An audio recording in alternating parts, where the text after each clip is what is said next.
प्रभु जी कैसे हैं? सब ठीक ठाक है तो? प्रभु का नाम ले रहे हैं तो प्रभु का नाम लेते रहिए, प्रभु जी सब ठीक हो जाएगा।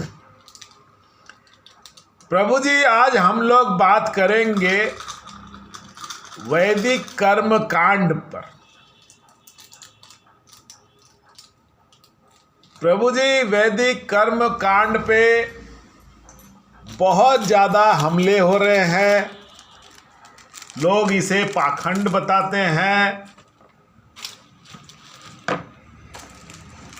खासकर जो सनातन को मानते नहीं वो लोग तो बताते ही बताते हैं।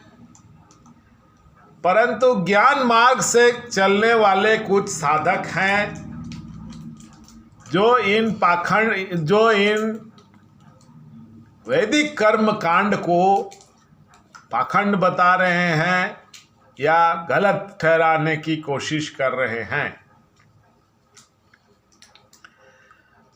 प्रभु जी आध्यात्मिक राह के लिए सबसे पहली चीज है आपको विश्वास होना चाहिए। यदि आप विश्वास करते हैं तो ईश्वर है, यदि आप ईश्वर को स्वीकारते हैं तो ईश्वर है, यदि आप नहीं स्वीकारते हैं तो ईश्वर नहीं है। अध्यात्म में चलने के 3 राह हैं। पहला है ज्ञान मार्ग। ज्ञान मार्ग में जो साधक चलते हैं वह सृष्टि की जानकारी करने के लिए वेद, उपनिषद या वेदांत, इन सब के ऊपर इनका विश्वास होता है। इन्हें पढ़ते हैं और ज्ञान अर्जित करते हैं। यदि उनका विश्वास वेद में नहीं रहेगा तो वो ज्ञान मार्ग में नहीं चल सकते। जो साधक का विश्वास जिस मार्ग में है वह साधक उसी रास्ते में चलता है। जिस तरह से ज्ञान मार्ग ही हैं, ज्ञान मार्ग से जो अध्यात्म के चरम में चल जाते हैं वो वेद पे विश्वास करते हैं, वेदों पे बोली गई बातों पे विश्वास करते हैं। एकदम ठीक उसी तरह से जो साधक भक्ति मार्ग में चलते हैं उनका विश्वास ईश्वर पे होता है, भगवान पे होता है, और वह भगवान को अपने आप को समर्पित करके उनकी पूजा उपासना करते हैं, उनका मंत्र जाप करते हैं। ठीक उसी तरह से तीसरा मार्ग जो गुरु का होता है, गुरु के ऊपर उनका अगाध विश्वास होता है। वो जो अध्यात्म योगी क्रियाएं करवाते हैं, ध्यान करवाते हैं या फिर योग करवाते हैं, उनके ऊपर इतना विश्वास होता है कि वो जैसे बोलते हैं उसी तरह से वो क्रियाएं करते हैं और क्रिया करके अध्यात्म के चरम पर जाते हैं। ठीक इसी तरह से जिनका कर्म कांड पर विश्वास नहीं है या कर्म कांड जो प्रैक्टिस नहीं करते, उन लोगों का कर्म कांड पे विश्वास नहीं है। लेकिन जो साधक कर्म कांड करते हैं वो इन क्रियाओं को जानते हैं और समझते हैं और इनकी महत्ता को समझा जा सकता है। कर्मकांड करने से आध्यात्मिक प्रगति नहीं होती, लेकिन यह भौतिक चीजें प्रदान करती है। सनातन सिर्फ शून्य की जानकारी के लिए ही ज्ञान नहीं देता। सनातन सिर्फ अध्यात्म की जानकारी के लिए ही ज्ञान नहीं देता, अपितु भौतिक चीजों को सुख सुविधाओं के लिए भी ज्ञान देता है। और कर्मकांड जो किया जाता है यह भौतिक सुख सुविधाओं के लिए किया जाता है जो सांसारिक लोग करते हैं। कर्मकांड आध्यात्मिक उन्नति के लिए नहीं किया जाता। कर्मकांड इसलिए किया जाता है जिससे भौतिक सुख समृद्धि हो। कर्मकांड में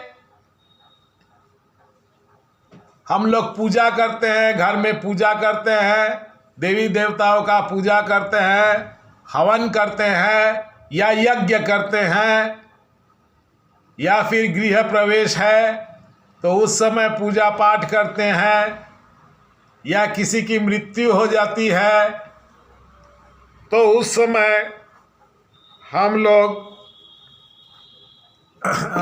लोग पूजा पाठ करते हैं जिसे श्राद्ध कहते हैं, या फिर भूमि पूजन करते हैं। यदि कहीं घर बनाना है तो उस समय पूजा पाठ करते हैं। साधारणतः यह इन चीज़ों को जो सनातन नहीं मानते हैं और जो ज्ञान मार्ग के लोग हैं वो इसे उचित नहीं ठहराते, ये भ्रम है बताते हैं, जबकि ऐसा नहीं है। कर्मकांड एक विशेष प्रक्रिया है। इसमें पूजा पाठ करके उस जगह की नेगेटिव एनर्जी को हटाया जाता है और वहाँ पे पॉजिटिव एनर्जी को प्लांट किया जाता है, जिससे उस जगह में पॉजिटिव एनर्जी रहे और वह सही रहे। जैसे हम लोग घर में पूजा करते हैं, घर में पूजा करने का कारण क्या है? पूजा करने का कारण है वहाँ पे पॉजिटिव एनर्जी आए। पूजा पाठ वैदिक पद्धति से यदि किया जाएगा तो ऑटोमेटिकली वहाँ पे पॉजिटिव एनर्जी आएगी और पॉजिटिव एनर्जी आने से उस घर में सुख समृद्धि रहेगा। एकदम सिमिलर तरीके से यज्ञ बहुत बड़े जगह में से नेगेटिव एनर्जी को हटाने के लिए किया जाता है, जिसमें बहुत बड़ा कुंड होता है और मंत्रोच्चार होता है। मंत्रोच्चार के साथ बहुत सारी ऐसी चीज़ें दी जाती है और जब मंत्र पढ़ा जाता है वह अग्नि से टकराता है, टकरा के वह फैलता है। उस समय शंख, घंटे, मृदंग, ढोल नगाड़े, इन सब चीज़ों को बजाया जाता है, जिससे वह पॉजिटिव एनर्जी चारों तरफ फैले और उस जगह का पूरा क्षेत्र पॉजिटिव एनर्जी से भर जाए, जिससे कि वह जगह में जो लोग रहते हैं उनमें सुख समृद्धि आए। ठीक इसी तरह से गृह पूजन में भी हम लोग पूजा करते हैं, गृह प्रवेश का पूजा करते हैं, मंत्रोच्चार होता है। मंत्रोच्चार होने से वहाँ पे जो नेगेटिव एनर्जी रहती है वो चली जाती है और पॉजिटिव एनर्जी आती है, जिससे घर में सुख समृद्धि होती है। जब ब्याह होता है तब भी पूजा पाठ का संपन्न होता है। इसका मूल कारण है दो आत्माओं का मिलन। उस समय ऐसे मंत्रों का पाठ किया जाता है जिससे दो सोल एक दूसरे से साथ मिले रहे, झगड़ा झंझट हो नहीं, अच्छे से रहे, इस कारण से किया जाता है। एकदम ठीक इसी तरह से श्राद्ध तो करना ही चाहिए। जब मृत्यु होती है, किसी भी इंसान की मृत्यु होती है तो कम से कम वह 12 दिन वह सोल उस घर में रहता है और उस समय जो श्राद्ध होता है, श्राद्ध करके उस आत्मा को वहाँ से हटाया जाता है और उस जगह पॉजिटिव एनर्जी को क्रिएट करके उस जगह नेगेटिव एनर्जी का ना रहे, इसका व्यवस्था किया जाता है। इसी तरह से हुए भूमि पूजन। जिस समय हम लोग घर तैयार करते हैं उस समय भी हम लोग भूमि पूजन करते हैं। भूमि पूजन करने का कारण यह है वहाँ से नेगेटिव एनर्जी हटा दी जाती है, जिससे घर निर्माण हो का कार्य ठीक से चले और सही ढंग से वह संपन्न हो जाए। प्रभु जी, इन सब वैदिक कर्मकांड करने का अपना एक सिस्टम है, अपना एक पूजा पद्धति है। बहुत ही सिस्टमेटिक वे से इन क्रियाओं को किया जाता है। क्रियाओं को करके वहाँ से नेगेटिविटी को हटा के पॉजिटिविटी को प्लांट किया जाता है, जिससे उस जगह स्वच्छ, उस जगह शुद्ध रहे, पॉजिटिव एनर्जी रहे, उस जगह साफ रहे वहाँ पे रहने वाले लोग सुखी रहे। या घर में जब किया जाता है तो दो सोल को कनेक्ट करने के लिए मंत्रोच्चार होता है, जिसे देखिएगा हिंदू धर्म में डिवोर्स बहुत कम होता है। बहुत कम ऐसे लोग हैं जो डिवोर्स होता है, बल्कि दूसरे धर्मों के अपेक्षा आप देख लीजिए फॉरेन में डिवोर्स कोई बड़ा बात नहीं है, या दूसरे धर्मों में आप देखिए कितने ज़्यादा इन लोगों के बीच में डिवोर्स होता है, परंतु सनातन में देखिए बहुत कम होता है। इसका कारण विवाह के टाइम में किया गया पूजा उपासना, और उस समय इस ढंग से किया जाता है जिससे कि वह दो सोल एक रहे।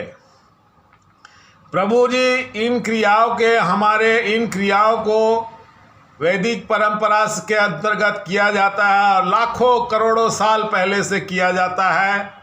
इन चीज़ों को हमारे ऋषि मुनि योगियों ने खोजा है, स्पेसिफिक रूप दिया है, स्पेसिफिक रूप दे के इन क्रियाओं को किया जाता है। और इन क्रियाओं को करने का एकमात्र उद्देश्य ये है कि पॉजिटिविटी लाना। हालांकि इन क्रियाओं को करने से आध्यात्मिक उन्नति नहीं होती, लेकिन पहले स्टेज में यह करना ही पड़ता है। आस्ते आस्ते जब कोई साधक उन्नत हो जाता है, एडवांस हो जाता है, तो उन्हें ये सब करने की ज़रूरत नहीं पड़ती है, क्योंकि वह खुद ही अपने शरीर में पॉजिटिव एनर्जी को अध्यात्म के रास्ते से पा जाता है। हालांकि कर्म कांड से आध्यात्मिक उन्नति नहीं होती, लेकिन इनिशियल स्टेज में वह जब इन सब चीज़ों को देखता है तो उसको ईश्वर के प्रति अगाध विश्वास होता है, अगाध प्रेम होता है, और वह अध्यात्म के रास्ते में जाता है। लेकिन एक स्टेज बाद में उसे ये सब करने की ज़रूरत नहीं होती है, क्योंकि वह आध्यात्मिक क्रियाओं को जानने लगता है, करने लगता है, और आध्यात्मिक उन्नति होने से कर्मकांड करने की ज़रूरत नहीं है। परंतु कर्मकांड सांसारिक सुख के लिए, भौतिक चीज़ों को प्राप्त करने के लिए किया जाता है, और यह बहुत ही वैज्ञानिक पद्धति है। इस तरह से कर्मकांड पे हमला नहीं करना चाहिए। वैदिक सिस्टम को हमारे देश से आस्ते आस्ते लुप्त किया जा रहा है। अब देखिएगा लोग पूजा पाठ करते हैं, तब पंडित जी को बोलते हैं शॉर्टकट में करो। ये गलती प्रभु जी कभी मत कीजिएगा। ये बहुत ही साइंटिफिक है, बहुत ही सिस्टमेटिक है, बहुत ही सुचारू रूप से ये की जाती है, और इसका अपना एक फल है। प्रभु जी आशा करता हूँ मैंने वैदिक कर्म कांड को आप लोगों को ठीक से बता दिया, समझा दिया, आप लोग समझ गए होंगे। आप लोग इस तरह से वैदिक कर्म कांड को पर अविश्वास ना करें। वैदिक कर्म कांड घर में किया करें। वैदिक कर्म कांड करने से सुख समृद्धि आती है, घर में शांति रहती है, और सब चीज़ ठीक ठाक से चलता है। प्रभु जी आज के लिए बस इतना ही। मेरे चैनल को लाइक कर दीजिएगा, सब्सक्राइब कर दीजिएगा और शेयर कर दीजिएगा। कमेंट करके ज़रूर मुझसे कुछ ना कुछ पूछिएगा, जिससे मैं आध्यात्मिक चीज़ें के बारे में आपको बता सकूं। धन्यवाद।